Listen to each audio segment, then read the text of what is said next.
Today, and a friend of mine for a long time, a very good friend of mine. And I'm very proud of the job he's done. What he's done is incredible in terms of human rights and everything else.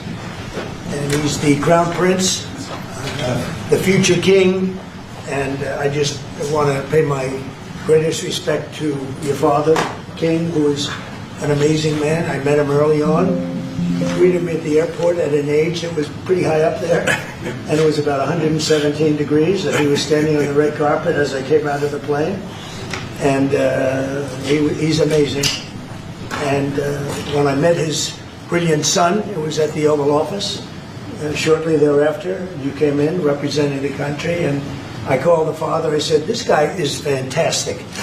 And I don't know if that helped you or hurt you, but obviously it couldn't have hurt too much, because here you are, right? But we had a great meeting, and the office has changed quite a bit, and we inherited a mess. You actually told me you thought the country was in big trouble. I'm not going to use the exact word that you use. I refuse to say that you thought our country was dead a year and a half, 2 years ago, but our country was in trouble, and now we have the hottest country in the world. You said that also. And we do. We have the United States is right now the hottest country in the world. And between the tariffs and the election, November 5th election,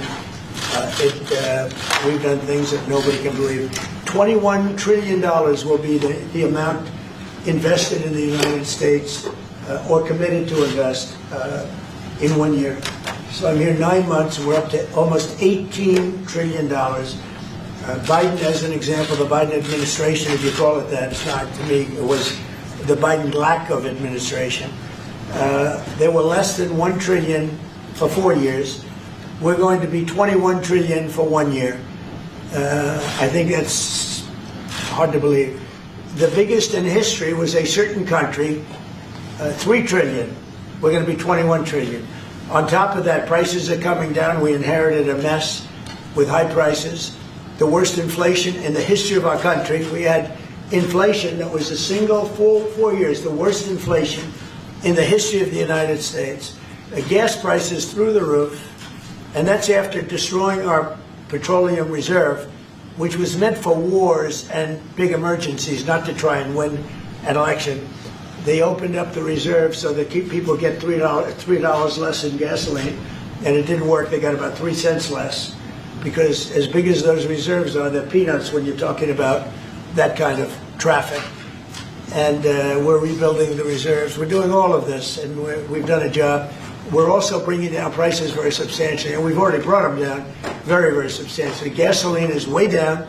I think you'll be seeing $2 gasoline, but we're now at $2.50, $2.45. Some are lower than that. It was $4.50, $5, $6, $3.50, $3.75. Under by all different numbers, but way high. And we have energy way down.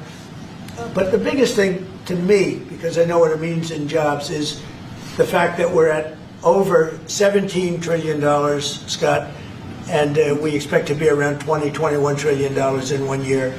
And that's many times bigger than in history. The highest number was $3 trillion. And we're going to be at $21 trillion. That means new plants, new AI, new auto plants. We have auto plants coming in from Canada, from Mexico, from Germany, from Japan. Toyota just agreed to invest $10 billion on new auto plants, all American workers. We've never... You know, I gotta admit, the Saudi Crown Prince is being very quiet, and yeah, let's continue. Never been in a position like this. You can go back to the beginning.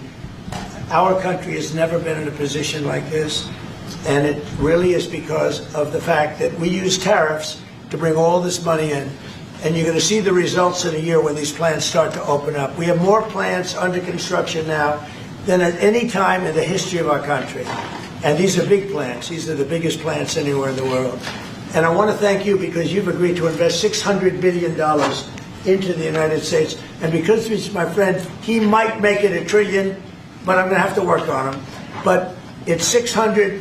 We can count on 600 billion, but that number could go up a little bit higher, yes, or I don't know. We'll see. But we appreciate it very much. So Saudi is going to be investing at least $600 billion, and that means investments in plants, in companies, money on Wall Street, and what it really means for everybody that really counts is jobs, a lot of jobs. We have a lot of jobs. So I just want to thank you. We've been really good friends for a long period of time. We've always been on the same side of every issue. I think we've done a great job in wiping out the nuclear capacity of Iran. Nobody else could have done that. No other president would have done it. We had the pilots in the Oval Office right here. We were celebrating a very successful attack. So I had them in with that beautiful B-2 bomber that's over there. And they said, sir, for 22 years, we practiced this attack. Our predecessors, these were very young guys, so 22 years, they said our predecessors and us practiced the attack on Iran. But no president ever gave us the go-ahead.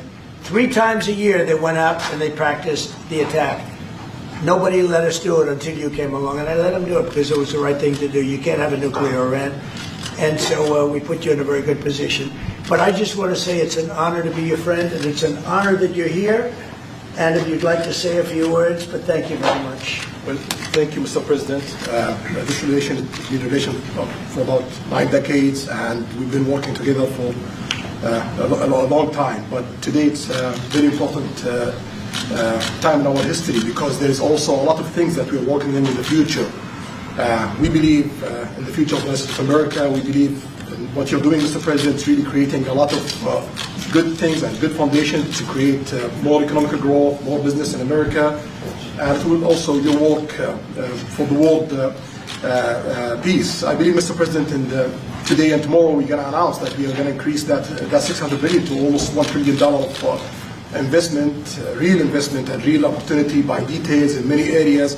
And the agreement that we are signing today in many areas in technology, in AI, in environment. You know, I wonder what that note was. Makes me wonder if, depending on the timing, if that note was letting them know that about the Epstein files that the House either has passed to release them or is just starting the vote and updating him. So just curious what that note is. Anyways, let's continue. Materials, magnet, etc. That would create a lot of investment opportunities. So you are doing that now. You're saying to me now that the $600 billion will be $1 trillion. Definitely, because what we are signing to facilitate that, and I like that very much. No, that's great. I appreciate that. That's great. We're doing numbers that nobody's ever done. And in all fairness, if you didn't see potential in the U.S., you wouldn't be doing it. Definitely. You don't want to lose money. As you said, Mr. President, it's the most hottest country in the planet. But what you're creating is not about opportunity today. It's about also long-term opportunity in of America that will affect American economy positively in the next coming decades. Preparing the right foundation of emerging technologies, that's a game changer for America in a good way, and we want to be part of it. Yeah, we're doing really well. And this, you don't see what we're doing so much because we have, although the construction industry sees it. If you look at Caterpillar, who's been incredible, the tractors, everything else, the numbers that we're doing in construction are unbelievable. Some of the plants that we're building, AI, and they're building their own electric with the plant. I gave them the right to build their own electric with the plant because no country, frankly, will have this. China's working very hard to produce enough electric, but we're beating China substantially at AI, which is a big thing. And we had a great meeting 2 weeks ago with President Xi, but on AI, we're doing well. And I have a man, David Rommel. Yes, sir. David, could you say a few words about what you're seeing on the job front and all of the some of the assets, and also how we've been helped by the Saudis in terms of the kind of investment they've made, please. Yeah, most certainly. Thank you for the opportunity. I am a facility leader for GE Vernova, and if you look at the landscape for GE Vernova investment, over $750 million in the U.S. focused on true So I guess that note was to let him know he is present, and so basically to make Trump aware of that, so that then he can do what he's doing now and let this individual speak as it relates to AI technologies. manufacturing jobs here stateside.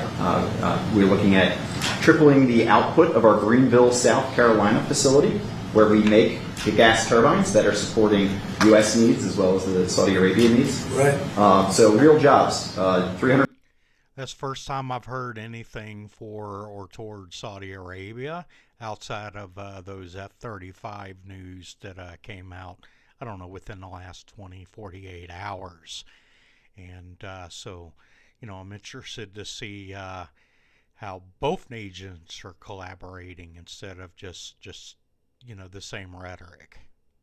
$1 million in gas investment, resulting in over 500 pieces of new equipment being installed in the Greenville, South Carolina facility.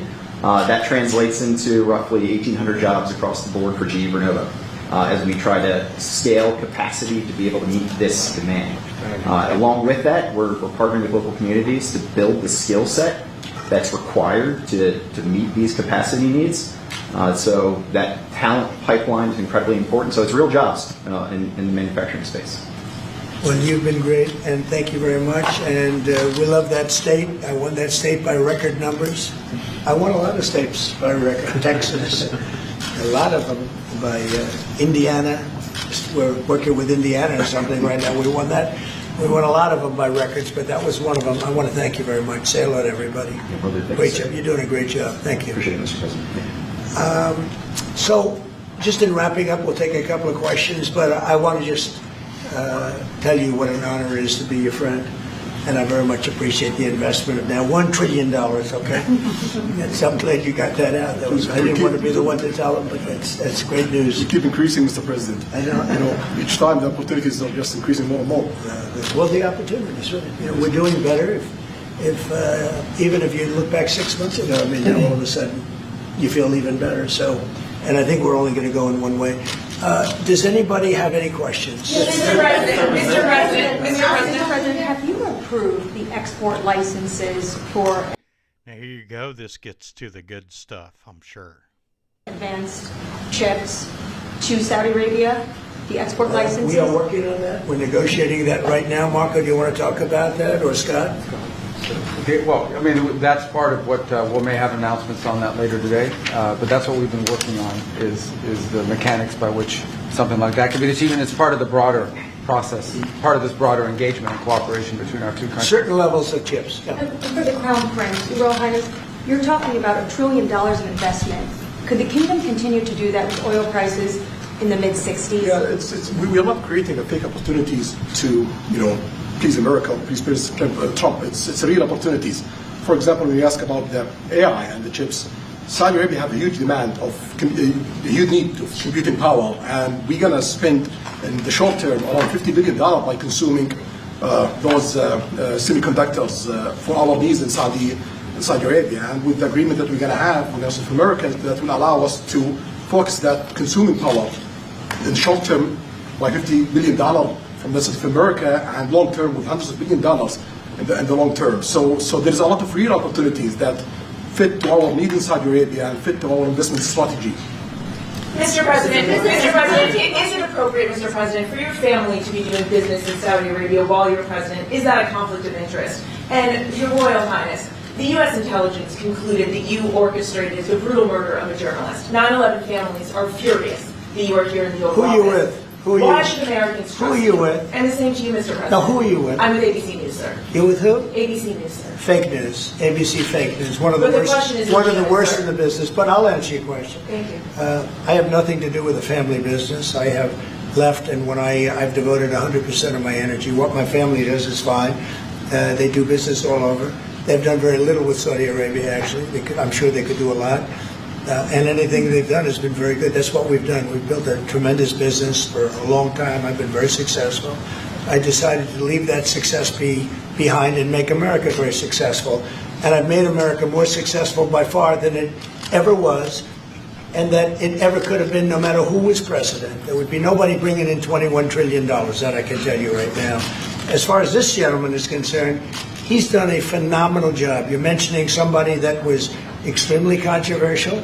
A lot of people didn't like that gentleman that you're talking about. Whether you like him or didn't like him, things happen. But he knew nothing about it, and we can leave it at that. You don't have to embarrass our guest by asking a question like Okay, that. since you asked, Mr. President, if you allow me to answer.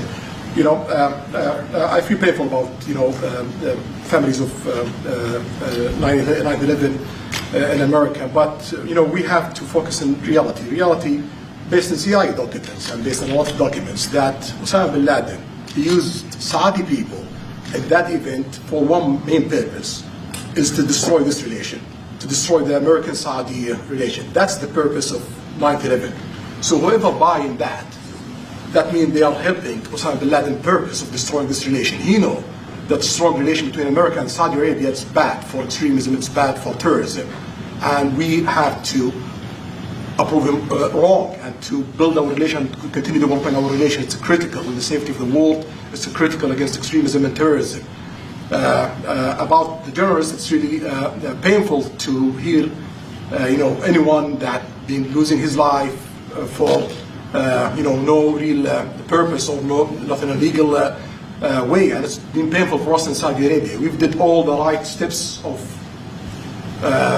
investigation, etc., in Saudi Arabia, and we've improved our system to be sure that nothing happened like that, and it's painful and it's a huge mistake, and we are doing our best that this doesn't happen again. Mr. President. Thank you, Mr. President. The Crown Prince has been instrumental in helping lifting the sanctions on Syria. That's true.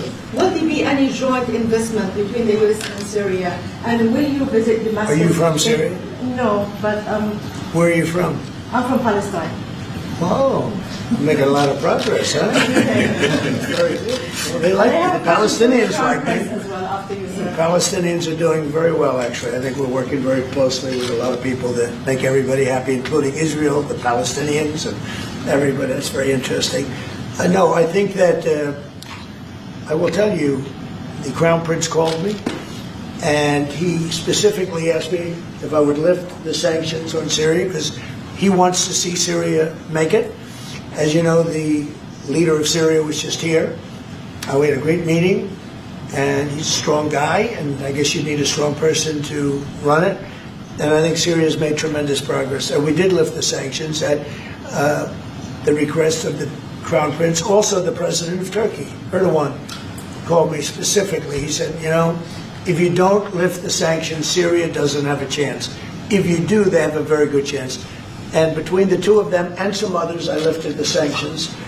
And the results so far have been pretty good. Mr. President, can I ask you a question about the F-35s that are being sold Sure. to Saudi Arabia? Are these the same ones that are being used by the Israeli military? And if so, how does that allow for the qualitative military edge for Israel? And then I want to ask you, because you brought up the plight of the Palestinians, are you aware of relocation flights to South Africa that are taking place right now? Which flights? There are relocation flights that are taking place. Some Palestinians are being charged up to $2,000 I'm not going a to seat. South Africa for the G20 because I think their policies on the extermination of people are unacceptable. So I'm not going, so I won't refer to anything having to do with South Africa. South Africa has behaved extremely badly. But I will say that when you look at the F-35 and you're asking me, is it the same? I think it's going to be pretty similar. Yeah. How will that This affect- is a great ally, and Israel's a great ally. And I know they'd like you to get planes of reduced caliber. I don't think that makes you too happy. They've been a great ally. Israel's been a great ally. And we're looking at that exactly right now. But as far as I'm concerned, I think they are both at a level where they should get top of the line. Yes, please. Can I just ask for the Crown Prince, if I could just ask about the direct talks between It's U.S. all right. Steve, 1 second. Go ahead. Have you reached an agreement on a U.S.-Saudi defense treaty today? And are you going to bring up the Abraham Accords in your discussion? I already brought them up. What did you say? I think I got a positive response. Would you like to respond? Yeah, so put you on the spot. yeah, so definitely we believe having a good relation with all Middle Eastern countries is a good thing, and we want to be part of the Abraham Accord, but we want also to be sure that we secure a clear path of two-state solution. And today we have a healthy discussion with Mr. President that we're going to work on that to be sure that we can prepare the right situation as soon as possible to have that. I think we're, I don't want to use the word commitment, but we've had a very good talk on the Abraham Accords. We talked about one state, two state. We talked about a lot of things in a short period of time. We'll be discussing it further, too. But I think you have a very good feeling toward the Abraham Accords. Yes, definitely, Mr. President. We want peace for the Israelis. We want peace for the Palestinians. We want them to coexist peacefully in the region. And we will do our best to reach that day. And the defense agreement, have you reached an agreement on that? We pretty much have. Question for the Crown Prince, if I could just finish. We have reached agreement on that.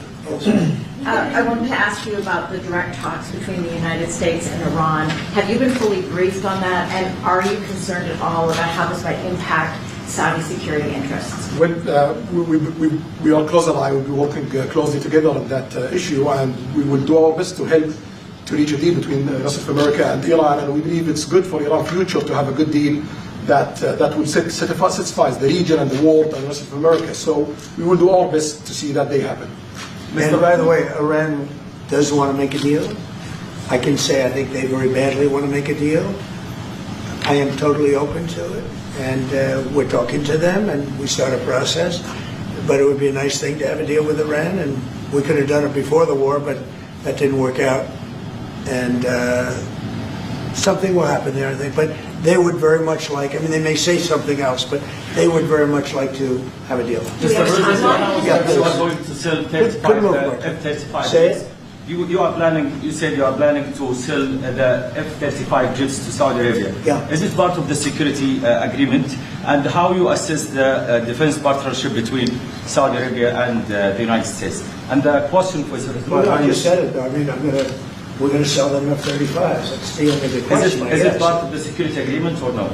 No, we're going to have a deal. They're going to purchase F-35s. They're buying them from Lockheed, and it's a great plane.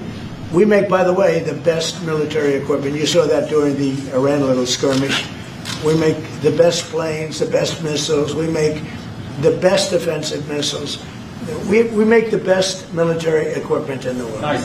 For His Royal Highness, I'd like to ask about how you see the cooperation between the United States and Saudi Arabia in the advanced technological field, especially AI, and how it will support Saudi Arabia to serve its goal to achieve the vision of 2030. Well, I will try to answer that in short, but definitely there's a lot of interest in many industries between Saudi Arabia and America, and we are signing a lot of agreements in different areas that will really add value to American economy, but also will add value to us in Saudi Arabia. And AI, it's critical for us because one of long-term problems that we could have is lack of workforce. As you've seen in the past few years, some of them have reached 30% of the global migration to Saudi Arabia.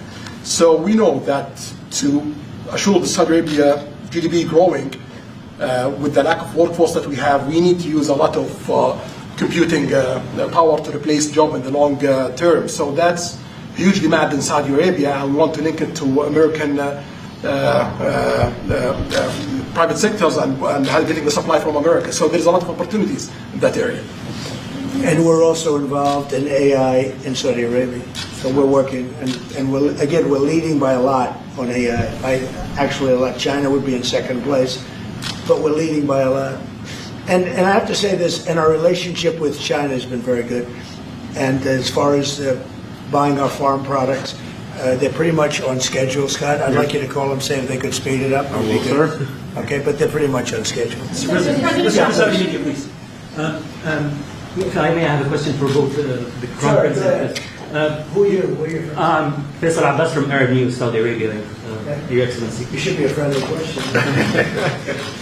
Your Royal Highness, just picking up on something you just mentioned about how some people try to destroy the relationship between Saudi Arabia and the United States. Perhaps, since the launch of the vision, we've been used to having the bigger picture and that everything fits into the bigger picture.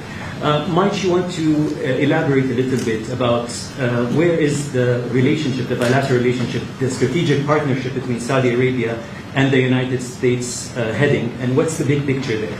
Well, I don't think it's a relation that we can replace it from the Saudi side or the American side. It's a critical relationship for our political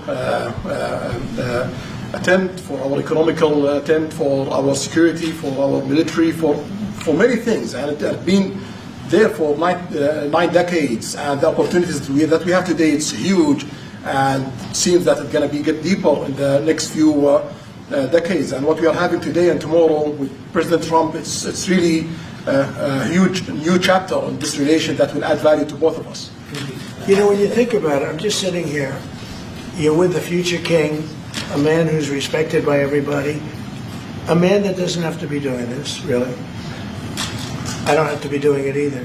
And yet we're sitting here taking questions, we didn't say, oh, you can't talk about this, that. And there's never been transparency like this, even in his country, but there's never been, in our country, that's been acknowledged. But we didn't put restrictions, and I'm saying it's sort of wonderful to be taking questions from all over the world. Everybody's here. This is just a small group representative of tremendous numbers of media that are outside, that are very jealous that these people were so selected. But they're representing a lot of people that are outside. I think it's terrific that we can be sitting here being this open, and, you know, I think it's really a wonderful thing. If you don't mind, I have a personal question for you. Okay, here we go. I should have said that. So, apart from everything you mentioned in your opening remarks, you forgot to mention that you've de-escalated 7 wars since you started. At least in our part of the world, you are seen as a peacemaker. And adding that to all the executive orders and everything else you've mentioned, I really have to wonder, in your speech in Saudi Arabia, I was there, you said that His Royal Highness does not sleep at night thinking how he does things better. We wonder in Saudi Arabia, how do you manage your own time, and what's your formula for managing? He does not sleep much, and I don't sleep much. I think we have the same schedule. We're thinking about our countries. And if you sleep a lot and you're president, we just had one that slept more than any president. He broke every record. He sleeps all the time, during the day, during the night, on the beach. The only guy could fall asleep on the beach with the press watching. No, he's not a sleeper. I'm not a sleeper. We don't. We talk at night. We can talk. I can call him almost any time. He goes, hi, how you doing? It's like the craziest times. But no, when you love your job, when you love your country, and when you're in a position like we are, future king, highly respected, crown prince, and in my case, president, you're thinking about your country. You're thinking about making America great again. We're thinking about keeping Saudi Arabia strong and vital, and in a pretty tough part of the world, tricky part, right? Tricky part. A lot of tricky people. But he thinks about his country, and I think about my country. I don't want to sleep. President Trump, do you expect a formal civil nuclear deal to be reached soon? Can you talk to us about that aspect? With who? With Saudi Arabia. I can see that happening. Do you think that an agreement will happen today? It's not urgent. You know, it's always when you have civil nuclear, but you have more oil than almost anybody else. We actually have more oil and gas than they do, but I refuse to say that. We have more than. We have more than anybody. Can you imagine? And on the F-35s, are those sales? Israel had reportedly wanted those sales to be conditioned on Saudi Arabia moving to normalized. Israel will be happy. Israel is going to be happy. Condition of the F-35. Israel's aware, and they're going to be very happy. Okay? Yeah, please. Hello. Hi, hello. My name is Amal Hazani from Sharq Al-Awsat newspaper. I'm from Riyadh. Good. I have a question for the Crown Prince and for the President. Crown Prince of Saudi Arabia, how much you expected from developing the cooperation with the United States in the field of new energy, AI, supply chain? How much you expected from that? No limit. We just continue pushing forward. There's no limit. So we just push forward for all the opportunities that we have. You have to understand, this is really a great ally. Yeah. Just the fact that they're now doing, I came in here at 6, I did not know that. I was pushing for the 1 trillion, but he didn't tell me that. Now he told me. This is a great ally of ours. You know, when you invest $1 trillion, that's national security for us too, because it creates jobs, it creates a lot of things. And I would say, Scott, right, when you hear one country is putting $1 trillion into the United States, that creates national security. And, you know, I think that they don't have to say that, but I think a big part of that is also the fact that tariffs are in play. But even beyond tariffs, that's a real ally that will do that. Creates a lot of power for the United States. Mr. President, we are also in Saudi Arabia very happy for this much of Saudi. Right, for the relationship. Money is attraction here, and of course it's come back for us for benefit. So it's complementary interest. So this is the I think what the different friends and allies do. Well, look, I love the country of Saudi Arabia. I know the people very well. The level of treatment that we go when we go to Saudi Arabia is something that is incredible. And the people like us, and I think they really like America, especially when I'm president. I mean, I don't think they liked America so much maybe for 4 years recently. I think Obama treated Saudi Arabia very, very badly, as you know. And I think Biden didn't have any idea where the hell he was. I don't think Biden knew the difference. How would you describe the future relationship with Saudi Arabia? I mean, from the strategic aspects. How would I say the relationship is with? Yeah, and the limit of economic. I would say top of the line. It's as good as it can. I don't think it can get much better. You know, it's interesting how in this line of questioning, it's like repeating the same question over and over and over. Would you not understand? You know, the president said our relationship is great. We have a wonderful ally.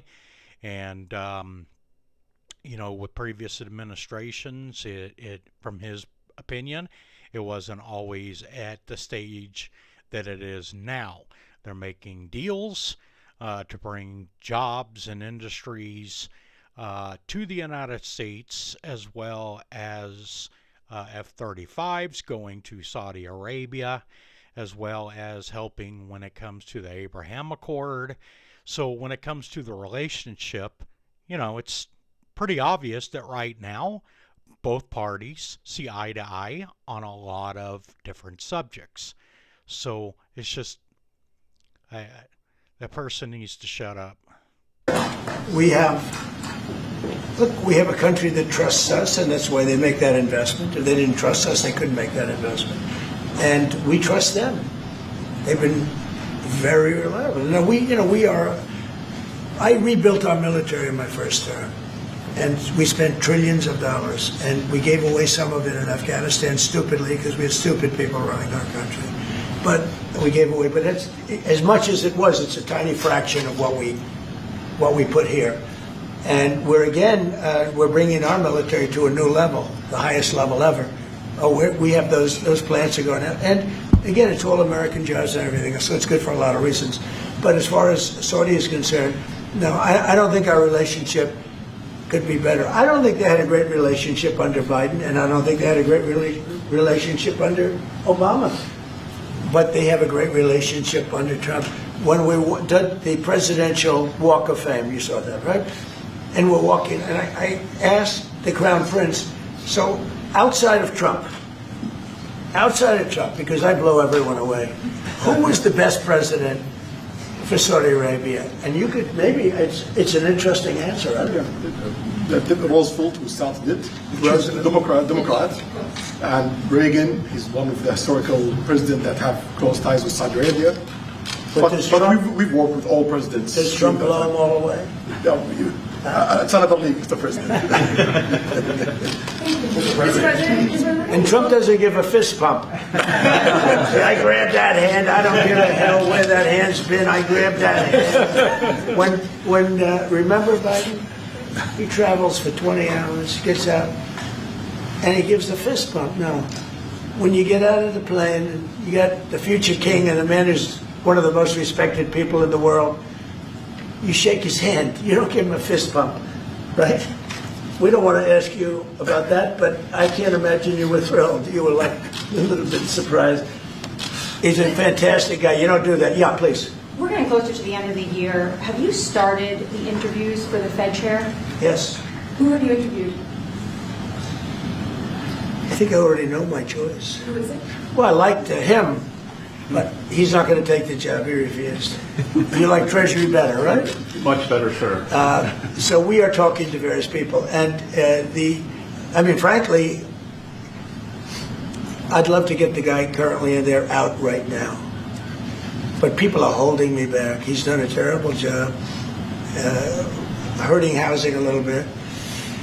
The truth is, we've been so successful, we've blown past his interest rate stupidity. He's been wrong. That's why I call him too late. He's too late. Jerome Too Late Powell. He was recommended to me by a guy that made a bad choice, and it's too bad. But despite that, it's having very little impact because we have all of these things happening. But it has an impact on housing to a certain extent. He's a fool. He's a stupid man. But we have some very good people. Yes, sir. You'll be sitting down with them in the near future, and there's about 8 minutes left. Just to let each of you viewers know.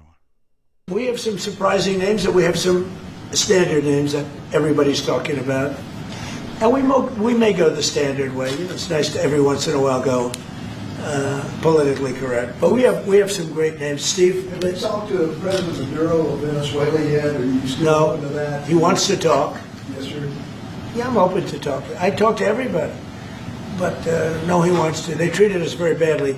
They sent all of their prison population into the United States, and we're getting them out rapidly. But he sent all of his, and he sends drugs into the United States and other things. No, he treated us badly. He was dealing with a bad president, and he was able to get away. We have now, I think we have the strongest borders anywhere in the world. Nobody's coming in unless they come in legally. News Brief War Quickies that I try to release once or twice a day on breaking war conflict news that would matter to you, as well as if there is enough level of separate news, I try to post a long format video. However, it's done in narrative or story format. A little bit of a different take on how the news is presented when it comes to world conflicts. So if you haven't watched one of those, be sure to check that out, as well as thank you for your support.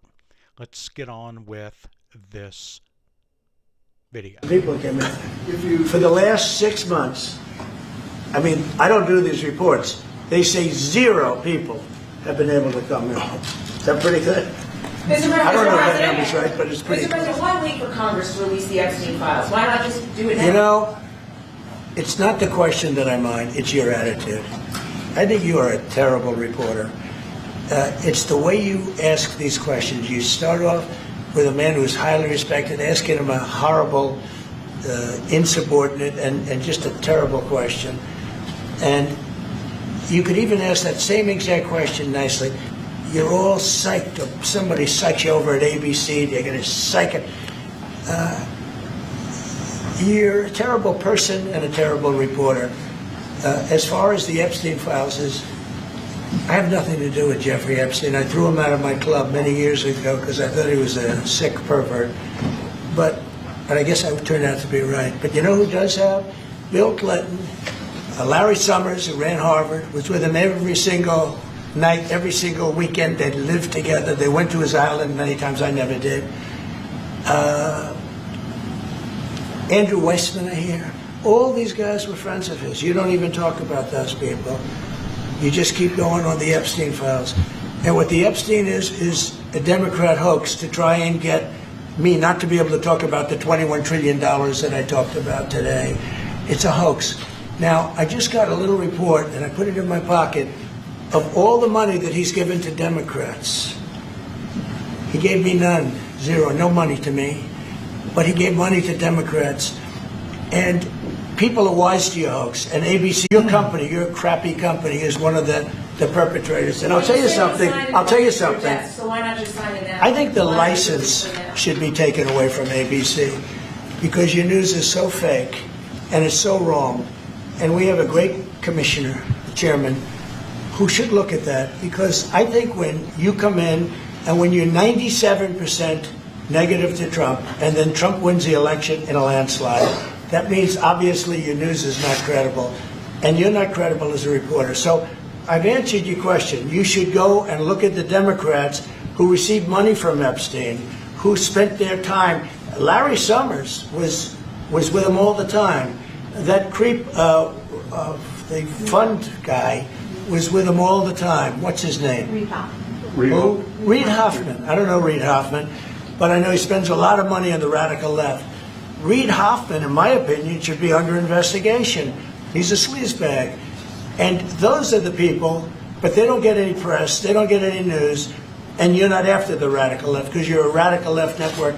But I think the way you ask a question with the anger and the meanness is terrible. You got to go back and learn how to be a reporter. No more questions from you. Who else has a question? Prince, very quickly, I want to ask you, how much money is Saudi Arabia giving for Gaza reconstruction? Well, we are in discussion about that. Still, there is no amount being It'll be named, but It'll be we will definitely help. Yeah, he's going to. It's very important to him. And a quick follow-up, the International Security Force, given your pledge there would be no U.S. boots on the ground, what is the U.S. role going to be in that, and how do you sort of ratify the allegations that this could undermine Palestinian sovereignty and even the path to statehood? Look, I think we're going to get along great with the Palestinians, and we know their leadership. We just had a very, you hate to say war, but it was a war. Very, very successful. And you could say really it was on behalf of everybody. We did that on behalf of everybody. And the outcome was extraordinary because we had the best pilots, the best equipment, the best planes, the best everything. And Israel bought the best equipment. They bought it from us. Everything's from us. It all starts here. This office, I was talking to the Crown Prince a little while. You walk into this office, for somebody from the outside, the Oval Office, it's the most powerful place in the world. You're standing right now in the most powerful place in the world. And no matter how big you are, these are the biggest people, the richest people. They walk into this office. It's special, isn't it? Look at him. He's so happy to be here. But you walk into this office. It's the Oval Office. And we've done a lot of good with this office. I've stopped actually 8 wars. I appreciated your question before. But I've actually stopped 8 wars. I have another one to go with Putin. I'm a little surprised at Putin. It's taken longer than I thought. But we stopped India and Pakistan. I could go through the list. You know the list better than I do. I'm very proud. And I stopped one that was almost ready to start again. You know, there was one that was ready to start, and they're doing very well. So it all took place right here in the Oval Office, whether by telephone or whether by they came in. Many of these leaders have come in, and you know they signed their peace deals right here in the Oval Office. So no matter if it's the biggest business people in the world or the greatest leaders in the world, the biggest leaders in the world, like the gentleman on my right, everybody walks into the Oval Office and they say, wow. And now, by the way, the Oval Office is in the kind of condition that it should be in. Whether you look at the walk or the marble floors or anything down the road, we're fixing the White House and we're building one of the greatest ballrooms ever to be built. You know, we have an event tonight and we're going to have about 118 people because we have a very small room. For 150 years, they've wanted a ballroom, and now you're going to get a great ballroom. And I have to say, I probably made a lot of enemies because in your honor, we're having a dinner tonight, a beautiful dinner tonight, and we have a very small room, right? It's called the East Room, and it's beautiful, it's lovely, but it's like for a little cocktail before you go into a ballroom. It's a very small room. They've wanted a new ballroom for 150 years. We could have sold the big ballroom out 3 times in honor of this gentleman. So I made a lot of enemies because I have a lot of people that are invited tonight or are unable to come because of the size constraint. But you know what we'll do before I leave office? We'll have another dinner because we'll have it ready long before I leave office, and it's going to be beautiful. It's a very popular thing what we're doing. And by the way, no government funds. It's all put up private money, all private money. And in the case, I think there's a restriction on foreigners. Otherwise, I could have asked you just for a check. Okay? But there's a restriction. These are all private individuals that put up a lot of money to build the ballroom. Not one penny is being used from the federal government. So it's really a nice thing. But I look forward to it. I just pointed it out. If this would be a perfect night to have that ballroom open, Susie. If we had that open, we'd have a lot of people very happy. Right now, we have a lot of unhappy people because they all want to be with us tonight to honor this great man. Thank you all very much. Thank you. And there you have it. There is the bilateral meeting with the Crown Prince of Saudi Arabia, November 18th. And if you made it this far in the video, wow, I am truly honored that you were willing to watch all the way through to the end. And thank you so much, and talk to you soon. And as always, stay informed.